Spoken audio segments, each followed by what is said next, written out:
ईसाई जीवनको महत्त्वपूर्ण अभ्यासहरूमध्ये एउटा हो प्रार्थना।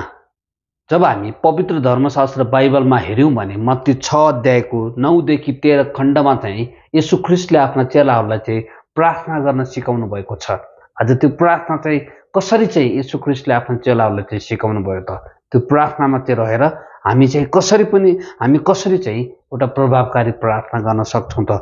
नम्बर 1, हाम्रो प्रार्थनामा चाहिँ आराधना र प्रशंसाका कुराहरू आउनु जरुरी छ।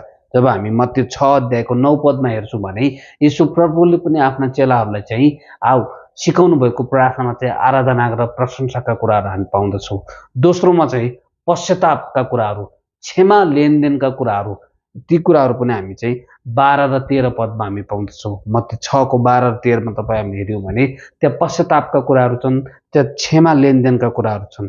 तेस्रोमा छ अनुरोध गर्ने कुराहरू अथवा आफ्नो खाँचोका विषयमा पनि हामी प्रार्थना गर्न सक्छौँ। अनि चौथोमा छ समर्पणताको शब्दहरू चाहिँ हाम्रो प्रार्थनामा हुनु जरुरी छ। अनि यी कुराहरू यदि हाम्रो प्रार्थनामा समेटिएका छन् भने येशू ख्रीष्टले सिकाउनु भएको प्रार्थना अनुसार नै यी कुराहरूमा हामी चाहिँ येशू ख्रीष्टले सिकाउनु भएको प्रार्थनामा यी कुराहरू चाहिँ देख्दछौँ। Thank you.